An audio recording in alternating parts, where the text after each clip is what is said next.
Hi, ಎಲ್ಲರೂ ಹೇಗಿದ್ದೀರಾ? ಎಲ್ಲರೂ ಆರಾಮಾಗಿದ್ದೀರಾ ಅಂತ ತಿಳ್ಕೊಂಡಿದ್ದೀನಿ. ಇದು ನನ್ನ ಭಾನುವಾರದ ಬೆಳಗಿನ ವ್ಲಾಗ್.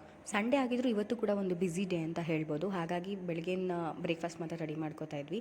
ತರಕಾರಿ ಪಲ್ಯ, ಕರಿಬೇವಿನ ಚಟ್ನಿ ಜೊತೆಗೆ ರೊಟ್ಟಿ ಮಾಡ್ಕೊತಾ ಇದ್ವಿ. ಇಲ್ಲಿ ತರಕಾರಿ ಪಲ್ಯಕ್ಕೆ ನಾನು ಒಗ್ಗರಣೆ ಹಾಕೋತಾ ಇದ್ದೀನಿ. ಸಾಸಿವೆ, ಕರಿಬೇವಿನ ಸೊಪ್ಪು, ಕಡಲೆಬೇಳೆ, ಉದ್ದಿನಬೇಳೆ, ಒಣಮೆಣಸಿನ್ಕಾಯಿ ಜೊತೆಗೆ ಬೆಳ್ಳುಳ್ಳಿನ ಹಾಕೋತಾ ಇದ್ದೀನಿ. ಸ್ವಲ್ಪ ಶೀತ ಇದ್ದರೆ ಕಡಿಮೆ ಆಗಲಿ ಅಂತ. ಈರುಳ್ಳಿ ಸ್ವಲ್ಪ ಗೋಲ್ಡನ್ ಬ್ರೌನ್ ಆದಮೇಲೆ ನಾನು ತರಕಾರಿ ಸೇರಿಸ್ಕೋತೀನಿ. ನಾನು ಉಪ್ಪನ್ನ ಅವಶ್ಯಕತೆಗೆ ಎಷ್ಟೆಷ್ಟು ಬೇಕೋ ಅಷ್ಟೆಷ್ಟನ್ನೇ ಹಾಕೋತೀನಿ. ಸೊ ನಮ್ಮಲ್ಲಿ ಸ್ವಲ್ಪ ತರಕಾರಿ ತಿನ್ನೋದು ಜಾಸ್ತಿ ಅಂತಲೇ ಹೇಳ್ಬೋದು. ಹಾಗಾಗಿ ತರಕಾರಿ ಸ್ವಲ್ಪ ಜಾಸ್ತಿನೇ ಹಾಕೊತಾ ಇದ್ದೀವಿ. ತರಕಾರಿನ ಆಲ್ರೆಡಿ ಒಂದು ವಿಜಿಲ್ ತೊಗೊತಿದ್ರಿಂದ ಈ ಪಲ್ಯ ಮಾಡೋಕ್ಕೆ ಜಾಸ್ತಿ ಟೈಮ್ ತೊಗೊಳ್ಳೋದಿಲ್ಲ. ಅದಾದಮೇಲೆ ನಾನು ಸ್ವಲ್ಪ ಕೊತ್ತಂಬರಿ ಸೊಪ್ಪು ಹಾಕಿ ಅದನ್ನ ಗಾರ್ನಿಷ್ ಮಾಡಿಕೊಂಡೆ. ಅದಾದಮೇಲೆ ನಾನು ಕರಿಬೇವಿನ ಚಟ್ನಿಗೆ ಒಗ್ಗರಣೆ ಮಾಡ್ಕೊತಾ ಇದ್ದೀನಿ. ಅದಕ್ಕೂ ಸ್ವಲ್ಪ ಎಣ್ಣೆ, ಸಾಸಿವೆ, ಕಡಲೆಬೇಳೆ, ಉದ್ದಿನಬೇಳೆ, ಕರಿಬೇವಿನ ಸೊಪ್ಪು, ಒಣಮೆಣ್ಸಿನ್ಕಾಯಿ ಹಾಕಿ ಒಗ್ಗರಣೆ ಮಾಡ್ಕೊತಾ ಇದ್ದೀನಿ. ಕರಿಬೇವಿನ ಚಟ್ನಿ ಮಾಡೋದು ತುಂಬಾ ಈಸಿ. ಸೊ ಹಾಗಾಗಿ ನಾನು ಅದನ್ನು ಏನು ಇಲ್ಲಿ ನಿಮಗೆ ತೋರಿಸ್ತಾ ಇಲ್ಲ. ನೆಕ್ಸ್ಟ್ ಟೈಮ್ ಮಾಡಿದಾಗ ಖಂಡಿತವಾಗ್ಲೂ ಅದನ್ನು ಕೂಡ ತೋರಿಸ್ತೀನಿ. ಸೊ ಹಾಗೆ ಸ್ವಲ್ಪ ಫ್ರೂಟ್ಸನ್ನು ಕಟ್ ಮಾಡಿ ಇಟ್ಕೊಂಡಿದ್ವಿ. ಸೊ ಅದನ್ನು ತೊಗೊಂಡು ನಾವು ಬ್ರೇಕ್ಫಾಸ್ಟ್ ಮಾಡ್ಕೊಂಡ್ವಿ. ಸೊ ಹೀಗಿತ್ತು ನಮ್ಮ ಬ್ರೇಕ್ಫಾಸ್ಟ್ ಪ್ಲೇಟ್. ಯೂಶ್ವಲಿ ಹೀಗೆ ಇರುತ್ತೆ ಅಂತ ಹೇಳ್ಬೋದು. ಸೊ ಆಮೇಲೆ ರೆಡಿಯಾಗಿ ನಮ್ಮ ಅತ್ತೆ ಮನೆ ಗೃಹ ಪ್ರವೇಶಕ್ಕೆ ಹೊರಟ್ವಿ. ನಾವು ಈ ಥರ ಫಂಕ್ಷನ್ಸ್ ಅಟೆಂಡ್ ಮಾಡೋದು ತುಂಬಾ ಕಡಿಮೆ ಅಂತ ಹೇಳ್ಬೋದು. ಹಾಗಾಗಿ ನಮಗೆ ಜನಗಳ ಪರಿಚಯನೂ ಸ್ವಲ್ಪ ಕಡಿಮೆನೇ.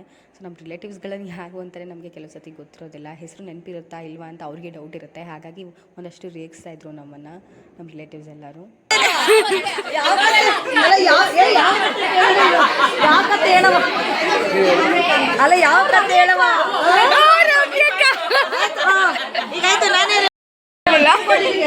ನಂದೇಳಿ ನೋಡೋಣ. ನೋಡಿ ಆಯ್ತು, ವಿಡಿಯೋ ಮಾಡ್ತಾ ಇದ್ದೀನಿ ನಾನು. ಕುಮಾರ ಸಿಂಪಲ್ ಹೇಳ್ರವ ಏನಂತಾಳೆ? ಕುಮಾರ ಅಣ್ಣ ಅಲ್ವಾ, ತಮ್ಮ ಚಿಕ್ಕಪ್ಪನ?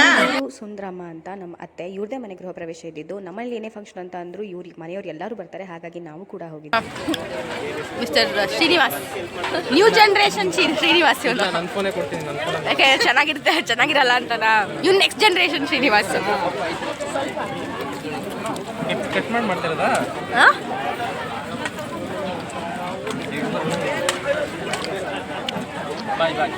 ಬಾಯ್ ಬಾಯ್ ಇಲ್ಲಿ ಅದೇನು ಹೇಳು ಬಾಯ್ಲಿ, ಅದೇನು ಹೇಳು. ಬನ್ನಿ ಇಲ್ಲಿ ವಿಡಿಯೋ ಮಾಡಿ ಬನ್ನಿ ಅಂತ ಅಂದ ಫೋನ್ ಮಾಡ್ಬಿಟ್ಟು.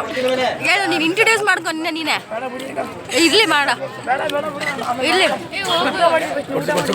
ಹೀಗೆ ಸ್ವಲ್ಪ ಹೊತ್ತು ಮಾತಾಡಿ ಹರಟೆ ಹೊಡೆದು ಆಮೇಲೆ ನೆಕ್ಸ್ಟ್ ಫಂಕ್ಷನ್ಗೆ ಹೋಗಬೇಕು ಅಂತ ಅಲ್ಲಿಗೆ ಹೊರಟ್ವಿ. ಅಷ್ಟೊತ್ತಿಗೆ ಒಂದು ಗ್ರೂಪ್ ಫೋಟೋ ತಗೊಳ್ಳೋಣ ಅಂತ ಎಲ್ಲರೂ ಗ್ರೂಪ್ ಫೋಟೋಗೆ ನಿಂತ್ಕೊತಾ ಇದ್ರು. ಇಲ್ಲಿ ನಮ್ಮ ಅತ್ತೆ, ನನ್ನ ತಂಗಿ, ನನ್ನ ಕಸಿನ್, ಅಂದರೆ ನಾನು ಚಿಕ್ಕಪ್ಪನ ಮಗ ಆಗಬೇಕು ಇವನು, ವಿಶಾಲ್ ಅಂತ. ಅದಾದಮೇಲೆ ನಮ್ಮಪ್ಪ, ನಮ್ಮಮ್ಮ, ಆಮೇಲೆ ಇವರು ನಮ್ಮ ದೊಡ್ಡಪ್ಪ. ಸೊ ಹಿಂದೆಗಡೆ ಬರ್ತಿರೋದು ಕೂಡ ನಮ್ಮ ದೊಡ್ಡಪ್ಪನೇ. ಸೊ ಫೋಟೋ ತೆಕ್ಕೊಂಡು ನೆಕ್ಸ್ಟ್ ಪ್ರೋಗ್ರಾಮಿಗೆ ಹೊರಟ್ವಿ. ನೆಕ್ಸ್ಟ್ ಫಂಕ್ಷನ್ ಏನಪ್ಪ ಅಂತ ಹೇಳಿದ್ರೆ ನಮ್ಮ ಯೋಕ್ಷಿದ್ದು ಫಸ್ಟ್ ಇಯರ್ ಬರ್ತ್ಡೇ.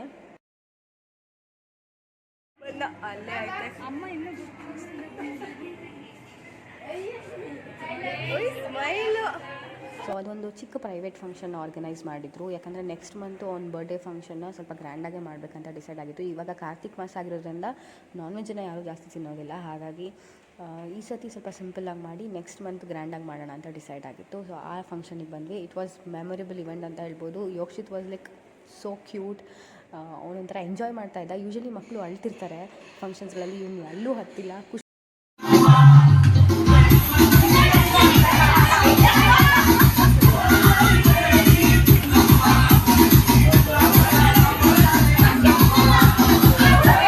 ಎಲ್ಲ ಮುಗಿಸ್ಕೊಂಡು ಮನೆಗೆ ಬಂದರೆ ನಮ್ಮ ಅತ್ತೆ ಆಲ್ರೆಡಿ ಪಾರ್ಸೆಲ್ ಕಳಿಸಿದ್ರು. ಸೊ ಊಟ ಮಾಡಿ ಆರಾಮಾಗಿ ಮಲ್ಕೊಂಡ್ವಿ.